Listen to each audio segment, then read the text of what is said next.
इन पांडवों के अंदर कोई ऐसी विशेषता नहीं है जिस विशेषता के कारण भगवान उनकी इतनी सेवा कर रहे हैं, अर्जुन का रथ हाँक रहे हैं। विशेषता तो द्रौपदी की धर्मनिष्ठा, इसे देख करके भगवान प्रसन्न हो गए। धन्य है द्रौपदी, जो धर्म की रक्षा करता है धर्म उसकी रक्षा करता है। धर्मो रक्षति रक्षिता, द्रौपदी धर्म की रक्षा करती है, इसलिए धर्म उसकी रक्षा करता है। और धर्म कौन है? बोले रामो विग्रहवान धर्म, भगवान ही तो धर्म है। इसीलिए भगवान द्रौपदी की रक्षा के लिए सतत खड़े हैं। मेरी द्रौपदी का सौभाग्य न जाए, इसीलिए भगवान पांडव की रक्षा करते हैं। आचार्यों ने वर्णन किया है कि महाभारत के युद्ध काल में जब जुआ खेलने के प्रसंग में पांडवों ने द्रौपदी को दांव पर लगा दिया, द्रौपदी को हार गए। दुर्योधन ने कहा द्रौपदी को निर्वस्त्र करके सभा में ले आओ, सभा में ला करके निर्वस्त्र करो और मेरी जंघाओं पर बैठा दो। सभी लोग मौन हो गए, पांडव भी सिर झुका करके बैठ गए। दुशासन द्रौपदी के वस्त्र को खींचने लगा। उस समय कोई द्रौपदी की रक्षा करने वाला नहीं था। तब द्रौपदी ने भगवान को पुकारा, गोविंद द्वारिका वासिन कृष्ण गोपी जनप्रिय कौरवैहि परिभूतां मां किम न जानासि केशव। हे केशव, आज मैं पांडव की सभा में सीदित हो रही हूं, मुझे बचा लो। भो कृष्णाच्युत भो कृपालय हरे भो पांडवानां सखे क्वासि क्वासि सुयोधनाद्यपहृतां भो रक्ष मामातुरम। हे भगवान मेरी रक्षा करो, मुझ आतुर की रक्षा करो। ऐसा कह करके द्रौपदी ने भगवान की जब शरणागति की, भगवान तो पहले भी कुछ कर सकते थे लेकिन अभी तक भगवान ने कुछ नहीं किया। द्रौपदी को पकड़ करके ले आया दुशासन, तब तक भगवान नहीं आए। सभा के मध्य में ला करके खड़ा कर दिया, भगवान नहीं आए। द्रौपदी की साड़ी के पल्लू को पकड़ा दुशासन, तब तक भगवान नहीं आए। ऊपर की आधी साड़ी उघड़ गई, तब तक भगवान नहीं आए। कमर में लिपटी हुई साड़ी जब उघड़ने लगी तब भगवान आए। इतना विलंब क्यों किया? किसी भक्त ने भगवान के ऊपर व्यंग किया। क्या व्यंग किया? बोले पहले केस खिंचाए के, पहले तो भगवान ने द्रौपदी का केस खिंचवाया, केस पकड़ करके, खुले केशों को पकड़ करके लेकर के आया दुशासन सभा में। भक्त व्यंग करता है भगवान से, भगवान को ताना देता है। देखो ताना देना, व्यंग देना, किसी को कुछ कहना, जहां अपनापन होता है वहीं अधिकार से कहा जाता है। इसीलिए भक्त भी भगवान को खरी खोटी सुना देते। भक्त ने कहा कि पहले केस खिंचाए के और फिर बढ़ावत चीर। पहले तो केस खिंचवाया, बड़ी सभा में मंगवाया, थू थू करवाई। लोगों ने कहा द्रौपदी की ये दशा, जिसके 5-5 पति उसकी ये गति। और जब इतना हो गया तब आपने वस्त्र बढ़ाया। पहले केस खिंचाए के फिर बढ़ावत चीर, आवत लाज गंवाए के। आए तब जब लाज चली गई, आखिर जात अहीर। भक्तों ने कहा आखिर जात अहीर, कुछ तो होगा तुम्हारा धर्म। ये भक्तों का मनोविनोद है, भक्तों का व्यंग है भगवान के प्रति। लेकिन भगवान क्यों देर में आए? बोले भगवान को देर में आने का कारण था कि भगवान तो सब जगह है, भगवान को न कहीं आना है न भगवान को कहीं जाना है। जाता आता वो है जो देश काल सीमा से बंधा हो, देश काल परिच्छेद से रहित जो है वह न कहीं आता है न कहीं जाता है। तो भगवान तो देश काल के परिच्छेद से रहित हैं, इसलिए भगवान को न कहीं आना है न कहीं जाना। भगवान तो सब जगह है। तो फिर भगवान ने द्रौपदी की अभी तक रक्षा क्यों नहीं की? तो भक्त कहते हैं द्रौपदी की रक्षा भगवान ने इसलिए अभी तक नहीं की कि द्रौपदी ने अभी तक भगवान से कहा ही नहीं। द्रौपदी को भरोसा था ये 5 पांडव मेरी रक्षा करेंगे। भगवान ने कहा इनको भी देख लो। जब देखा कि ये भी कुछ नहीं कर सकते, तब द्रौपदी ने सोचा शायद धृतराष्ट्र बैठे हैं, राजा हैं, सुप्रीम कोर्ट वही है, वो निर्णय जो देंगे वो सभा में होगा, वो शायद कुछ कहेंगे, उचित अनुचित का निर्णय करेंगे। लेकिन वो भी मौन थे। फिर सोचा इनसे भी बड़ी सुप्रीम कोर्ट तो द्रोणाचार्य और कृपाचार्य हैं, जो इनके भी गुरु हैं, वो जो आदेश करेंगे वो धृतराष्ट्र को भी मानना पड़ेगा। लेकिन वो भी चुप बैठे रहे। दुर्जन दुशासन दुकूल गयो दीनानाथ, दीन हो के द्रौपदी यों दुलारी यों पुकारी। बात है युधिष्ठिर की पारथ भी मौन बैठ, भीष्म महाभीम ग्रीवा नीचे करी डारी है। सब मस्तक झुकाए बैठे, कोई द्रौपदी की ओर देखने वाला नहीं। तब द्रौपदी ने सोचा कि अब मैं क्या करूं। भगवान ने सोचा ये सबको पुकार रही है, मुझसे तो कह नहीं रही। और भगवान का एक सिद्धांत है कि संसार तंत्र वाहित्वात् रक्षापेक्षाम अपेक्षते। भगवान चाहते हैं कि ये मुझसे रक्षा की अपेक्षा करे, तब मैं इसकी रक्षा करूं। और जब ये मुझसे रक्षा की अपेक्षा नहीं कर रहा है तो मैं क्यों करूं। इसलिए आत्मरक्षा के लिए भगवान से प्रार्थना और समर्पण यह जीव का परम कर्तव्य है। और चीज के लिए नहीं, और कुछ मत मांगो भगवान से, लेकिन अपनी रक्षा के लिए और अपने कल्याण के लिए भगवान से प्रार्थना करना यह अनिवार्य है। गजेंद्र पानी में डूब रहा था, लड़ते लड़ते कितने दिन बीत गए, भगवान कहाँ आए। कब आए? बोले जब वो लड़ करके थक गया और जब भगवान को पुकारा तब भगवान आए, तब तक नहीं आए, पहले ही आ जाते। लेकिन भगवान का ये एक सिद्धांत है, उनकी एक व्यवस्था है कि जे जथा माम प्रपद्यन्ते तास तथैव भजाम्यहम्।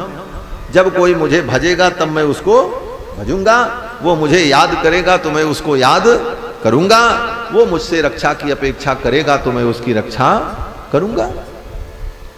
तब द्रौपदी ने देखा कि अब भगवान को ही पुकारे, और तब द्रौपदी ने भगवान को पुकारा, हे गोविंद कहाँ हो। भगवान आ गए और भरी सभा में ही भगवान ने द्रौपदी का वस्त्र बढ़ाया, कपड़े के रूप में ही भगवान आ गए। लेकिन इससे जुड़ी जो बात मैं कहना चाहता हूं कि द्वारका में भगवान बैठे थे, चौसर खेल रहे थे, रुक्मिणी जी बैठी थी। उसी समय द्रौपदी ने पुकारा यहां पर, और द्वारिका में बैठे बैठे ठाकुर जी ने सुन लिया, और ठाकुर जी ने आंख बंद करके कहा वर्धताम, धर्म को आदेश दिया, बढ़ाओ, वस्त्र बढ़ाओ। रुक्मिणी जी ने सोचा ये वर्धताम कह रहे हैं, क्या मतलब है। रुक्मिणी जी ने कहा महाराज गोट तो बढ़ गई, अब कौन सी गोट बढ़ावें, क्योंकि खेल चल रहा था। तो भगवान ने कहा नहीं नहीं, गोट बढ़ाने के लिए मैंने नहीं कहा है। आज कौरव की सभा में द्रौपदी का वस्त्रापहार हो रहा, मैंने धर्म को आज्ञा दी है वस्त्र बढ़ाने के लिए। रुक्मिणी जी ने कहा महाराज जिसके 5-5 पति हैं उसके ऊपर ऐसी विपत्ति आई, वे 5 पति क्या कर रहे हैं। इतना सुनते ही भगवान को पांडवों के ऊपर क्रोध आ गया। असली अपराधी तो ये पांडव हैं, पहले इनको हम मारेंगे। भगवान ने अपने सुदर्शन चक्र का स्मरण किया और कहा चक्रराज जाओ, 5 पांडव का मस्तक काट करके ले आओ। अभी तत्काल सुदर्शन चक्र चल पड़े। रुक्मिणी जी ने देखा, रुक्मिणी ने कहा सुदर्शन रुक जाओ। सुदर्शन रुक गए, मां रुक्मिणी की आज्ञा मान करके सुदर्शन चक्र राज रुक गए। भगवान ने कहा देवी आपने मेरी आज्ञा में अवरोध उत्पन्न किया, क्या कारण। रुक्मिणी जी ने कहा महाराज आप होश में तो हैं। भगवान ने कहा हाँ मैं होश में हूं। बोले आपने द्रौपदी के 5 पतियों को मारने के लिए सुदर्शन को आदेश दिया है। बोले हाँ दिया है। असली अपराधी वही हैं, वो कर क्या रहे हैं, ऐसा कुकृत्य वहां पर हो रहा और वो देख रहे हैं। उन्हें युद्ध करना चाहिए, लड़ाई करनी चाहिए, मारना चाहिए, द्रौपदी की रक्षा करनी चाहिए, और वो रक्षा करते करते अगर मर जाएं तो यही उनके लिए धर्म होता। और वो चुपचाप मौन बैठे हैं, इसलिए सर्वप्रथम तो अपराधी वो हैं। इतना सुनते ही द्रौपदी रुक्मिणी ने कहा प्रभु मैं मानती हूं पांडव अपराधी हैं, लेकिन जिस द्रौपदी के लिए आप इतने व्यग्र हैं, जिस द्रौपदी पर कृपा करने के लिए आप इतने व्याकुल हैं, अगर वो 5 पांडव मर जाएंगे तो आपकी द्रौपदी विधवा हो जाए। जिस द्रौपदी को आप सुखी करना चाहते हैं आप स्वयं उस द्रौपदी को दुखी कर देंगे, उसको विधवा बना देंगे। और जब श्वेत वस्त्रों में आभूषण आभरण से रहित होकर के द्रौपदी आपके सम्मुख खड़ी होगी तो आप आंख नहीं मिला पाएंगे, जीवन भर आपको पश्चाताप होगा कि मैंने अपने हाथों से अपनी बहन को विधवा बना दिया। इसके बाद भी अगर आपको संतोष नहीं है तो ठीक है, हे सुदर्शन जाओ और 5 पांडवों के मस्तक को काट करके ला करके इन्हें दे दो। भगवान चौंक गए और भगवान ने कहा, अरे सुदर्शन रुक जाओ, रुको रुको रुको। सुदर्शन को रोक दिया। भगवान तो उसी दिन पांडव को मार देते, लेकिन पांडव के प्राण की रक्षा की भगवान ने क्यों? बोले द्रौपदी मंगल सूत्रार्थम, द्रौपदी के मंगल सूत्र की रक्षा के लिए, कहीं द्रौपदी का सौभाग्य न चला जाए, इसलिए पांडव की रक्षा के लिए भगवान सब कुछ करते हैं, युद्ध में सहायता करते हैं, अर्जुन का रथ भी हाँकते हैं। पांडव में कोई विशेषता नहीं, विशेषता तो द्रौपदी की है।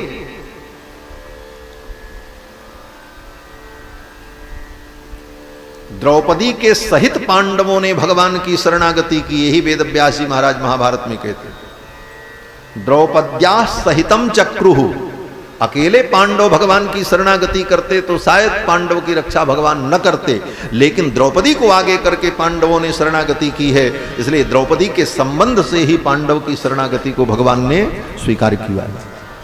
ये सब रहस्य है महाभारत। तो द्रौपद्या सहितम नमश्चक्रुहु जनार्दनम, वेद व्यास जी कहते हैं द्रौपदी के सहित पांडवों ने भगवान जनार्दन को प्रणाम करके शरणागति की। तो द्रौपदी का साथ होना ये पांडव की रक्षा का हेतु है, क्योंकि द्रौपदी में धर्म प्रतिष्ठित है। और फिर भगवान ने धर्म को आज्ञा दी, धर्म ने वस्त्र बढ़ाया महाराज, खूब वस्त्र बढ़ा। द्रौपदी की तो रक्षा हो गई, इतना वस्त्र बढ़ा कि महाराज कपड़े की ढेरी लग गई। भक्त कहते हैं कि द्रौपदी तो एक रंग की साड़ी पहनी हुई थी उस दिन, लेकिन जब साड़ी प्रकट होने लगी, दुशासन खींचने लगा, तो एक के बाद दूसरा रंग, दूसरे के बाद तीसरा रंग, रंग बिरंगी साड़ियां प्रकट होने लगी महाराज। ये रंग बिरंगी साड़ियां क्या हैं? बोले देखो, जो धर्म की रक्षा करता है, धर्म उसकी रक्षा करता है। और सनातन धर्म के जो विभिन्न रंग बिरंगे धर्म हैं, सनातन धर्म के रंग भी बड़े अद्भुत हैं महाराज। सनातन धर्म में जितनी क्रियाएं हैं, जो विधान हैं, वो सब रंग बिरंगे। क्या है? बोले पूजा करो, आरती करो, तीर्थ में जाओ, दान करो, व्रत करो। द्रौपदी ने वो सारे विभिन्न धर्मों का आचरण किया था। वे विभिन्न धर्म ही अलग अलग रंगों में वस्त्र बन करके मानो द्रौपदी की रक्षा के लिए प्रकट हो गए। और कितने रंग की साड़ियां प्रकट हुई। भक्तों ने बड़ी सुंदर भावना व्यक्त की है कि सुंदर सफेद सब्ज बैगनी हरी पीली, ढेरी बहु तेरी नहीं गिनबे में आयो है। लाली ओ गुलाबी गुल नारी पाट फाल शाही काही ओ बदामी बहु तेरो दर्शायो है। खाकी प्याजी धानी आसमानी जाफरानी, रंग रंग रंग साड़ी आसमान लगी चायो है। द्रौपदी के काज ब्रज राजो है, बजाज मानो लादी के जहाज पट द्वारिका से आयो है। द्रौपदी के काज ब्रज राजो है, बजाज मानो लादी के जहाज पट द्वारिका से आयो। मानो द्वारिका से पूरी बजाजा बाजार लेकर के भगवान आ गए हों द्रौपदी की रक्षा के लिए। और साड़ी केवल रंग बिरंगी ही नहीं थी महाराज, भक्तों का भाव है, अनेक अनेक क्वालिटी की साड़ियां भी थी।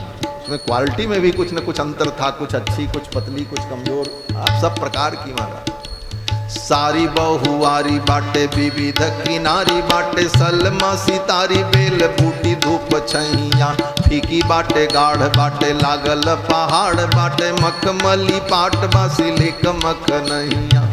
मखमल के शिल्क के अनेक प्रकार के जो वस्त्र के प्रकार हैं, वो सब प्रकार प्रकट हो गए महाराज। सारी बहुवारी बाटे विविध किनारी बाटे, सलमा सितारी बेल बूटी धूप छैया। फीकी बाटे गाढ़ बाटे लागल पहाड़ बाटे, मखमली पाट बा सिलिक मख नैया। अब इस दृश्य को देख करके भक्त की उत्प्रेक्षा है कि इस घटना के दौरान अगर वहां पर वृंदावन अधीश्वरी नित्य निकुंजेश्वरी भगवती श्री राधा रानी अगर विद्यमान होती तो उनका क्या भाव होता, वो क्या कहती, इस दृश्य को देख करके राधा जी क्या सोचती। तो भक्त कल्पना करता है कि रधवा जो होत आज आगे ठाड़ी होई जात, पूछ लेत कान्हा ते पकड़ दोनों बहिया। राधा जी अगर होती तो आज हाथ पकड़ करके कन्हैया से पूछती कि मोरे आगे कमरी तू ओढ़ के चरौला गाय, कान्हा सारी पौला कहाँ रे समैया। राधा जी पूछ लेती कि हमारे सामने तू कामर ओढ़ करके गाय चराते थे, काली कामर ओढ़ करके, और तुम्हारे पास कपड़े नहीं थे, साड़ियां नहीं थी, इसलिए वस्त्र चुराते फिरते थे वृंदावन में। ब्रजे बसंतम नवनीत चौरम गोपांगना नाम चतुकूल चौरम, अनेक जन्मार्जित पाप चौरम चौराग्रगण्यम पुरुषम नमामि। तो कहने का भाव कि वस्त्र की चोरी करने वाले, आज आपको इतना वस्त्र कहाँ मिल गया, ये पूछ लेते हैं जरूर। तो कहने का भाव कि द्रौपदी के लिए भगवान ने वस्त्र का संवर्धन किया, मूल कारण यही था कि द्रौपदी की धर्मनिष्ठा ही भगवान को प्रिय थी। इसलिए भीम ने कहा मारो मारो, छोड़ना मत।